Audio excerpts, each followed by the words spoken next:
Olá, eu sou o Rafael, pastor Rafael, e vamos continuar estudando a carta aos Romanos.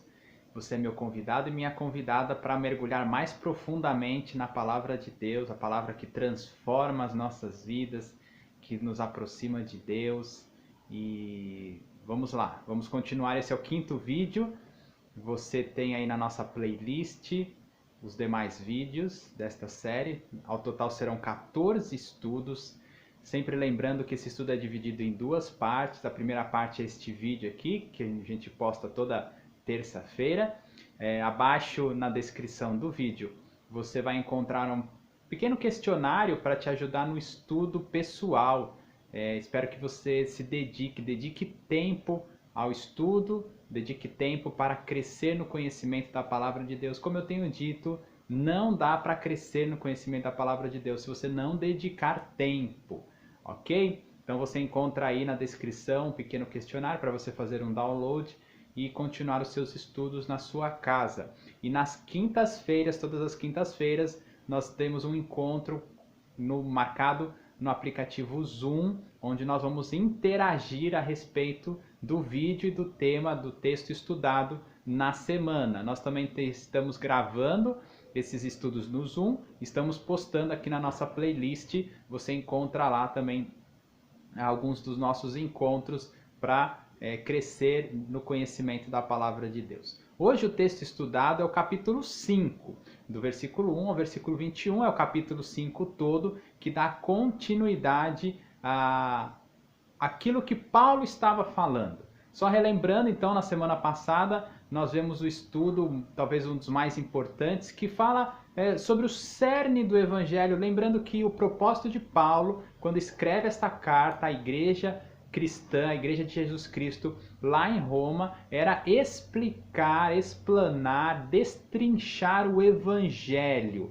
O que é o Evangelho? O Evangelho tão bagunçado nos nossos dias, não é só dos nossos dias, mas nos nossos dias a coisa tá feia, cada um fala uma coisa nas igrejas, e Paulo então, neste livro, nessa carta, quer explicar mais detalhadamente a respeito do evangelho que ele pregava, do evangelho que ele pregou em tantos lugares do mundo, e o evangelho que nos salva. A carta aos Romanos é o principal documento que explica este evangelho. E no vídeo passado nós falamos justamente disso, né? O evangelho é aquele que coloca o homem como pecador, Deus, através da sua provisão, o sacrifício expiatório de Jesus Cristo e o sangue derramado no Calvário para pagar o preço e para nos dar o perdão dos nossos pecados, para pagar o preço do meu pecado contra Deus e para nos derramar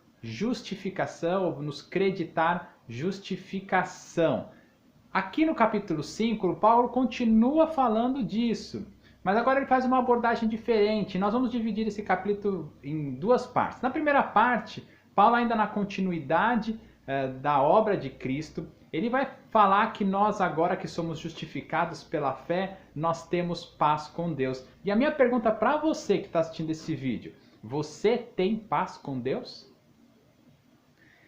Paulo vai falar que essa paz que vem pela justificação, ou seja, a partir do momento em que eu, como pecador, creio na obra de Jesus Cristo, creio que a obra de Jesus Cristo, que o sangue derramado naquela cruz foi para pagar o meu pecado, Jesus, Deus, acredita na minha conta, na minha vida, a justiça de Deus.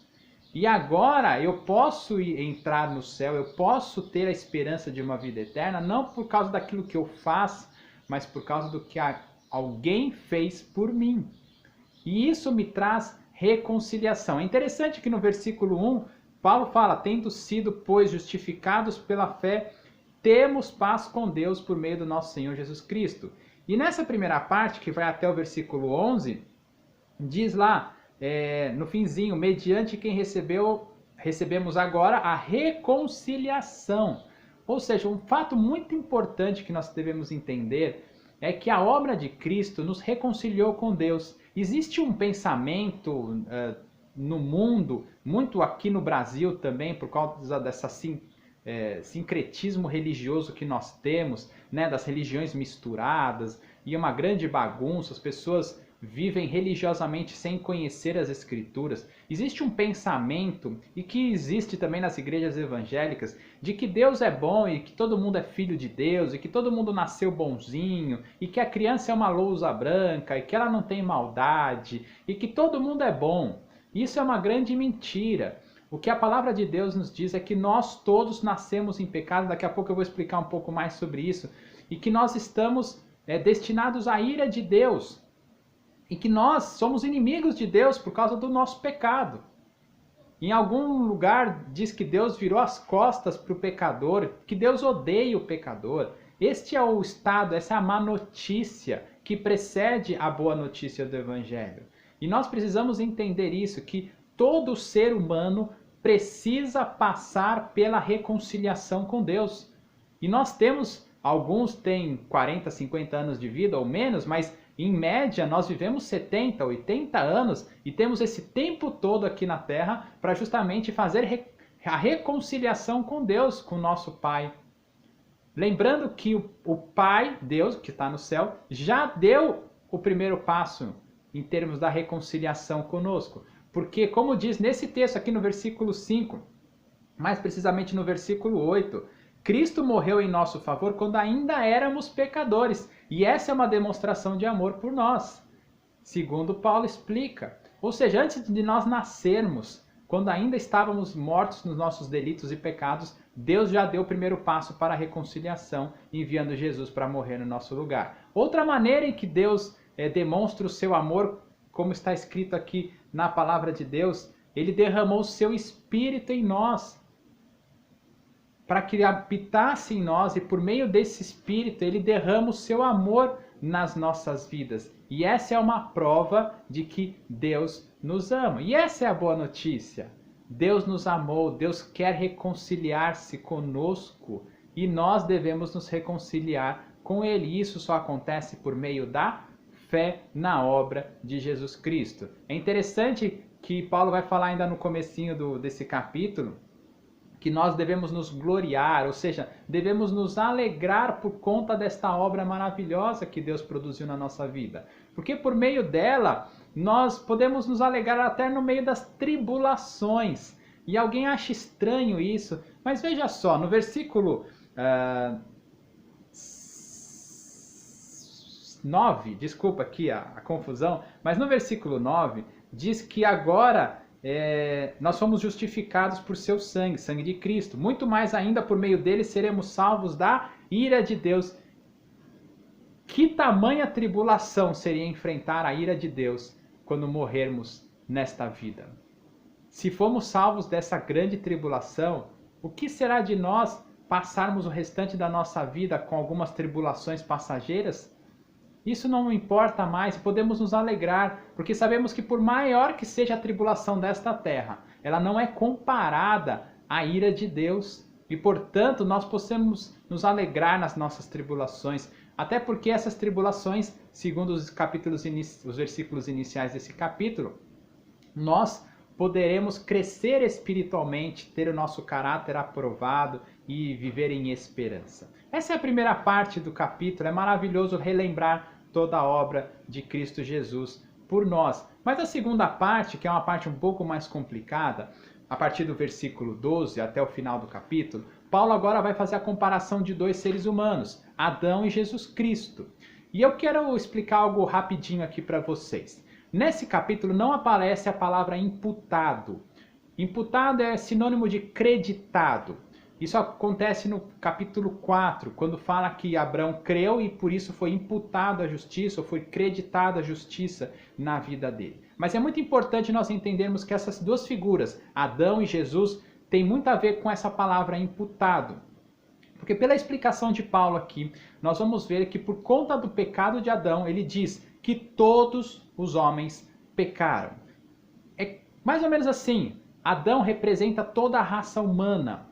E quando o primeiro homem, a primeira pessoa criada por Deus pecou, ele contaminou toda a raça. Ou seja, todo ser humano nascido após Abraão foi-lhe imputado o pecado, a culpa do pecado. É como se fosse uma doença genética. Adão então produziu uma doença genética que foi passando de geração em geração e todos os homens que nasceram na terra nasceram contaminados, infectados por essa doença chamada pecado. E agora quando Jesus Cristo vem, que é a segunda pessoa nesse jogo de comparação de Paulo vai falar que por ele, que não era homem, nascido de relação de homem e mulher, ou seja, ele não era descendente direto de Adão, mas sim descendente de Deus e, portanto, não tinha a doença genética do pecado. Este homem, Jesus Cristo, viveu uma vida perfeita e morreu pelos nossos pecados. E agora ele pode imputar ou creditar justiça na vida da humanidade. Mas quem tem acesso ao pecado? Todos os homens que nascem na face da terra. Quem tem acesso à justiça de Jesus, de Deus, através do sacrifício de Jesus? Apenas aqueles que creem em Jesus Cristo, que creem na obra de Deus. Paulo, então, nessa segunda parte, vai fazer essa comparação. A comparação entre a transgressão, entre o pecado, entre a morte e a vida, a dádiva, a graça. É interessante que esse capítulo traz a palavra graça por 7 vezes. E graça é receber um presente que eu não merecia. E foi isso que aconteceu em Jesus Cristo. Eu não merecia presente nenhum, mas agora, por conta do sacrifício dele, eu recebo a justiça na minha vida. No versículo 16, Paulo diz que é incomparável. Ele diz assim, ó, não se pode comparar a dádiva de Deus, ou seja, a graça, com as consequências do pecado. E no versículo 17, para a gente terminar esse vídeo, se pela transgressão de um só a morte reinou por meio dele, muito mais aqueles que recebem de Deus a imensa provisão da graça. Vou repetir, aqueles que recebem de Deus a imensa provisão da graça e a dádiva da justiça reinarão em vida por meio de um único homem, Jesus Cristo. A minha pergunta final é: você está em paz com Deus? Se não está, você precisa se entregar a Jesus Cristo. Você precisa crer e confiar em Jesus Cristo. Por meio dele você receberá a dádiva do perdão, a dádiva da vida eterna. E você poderá morar com Jesus e com Deus para todo sempre. Eu te vejo no próximo vídeo.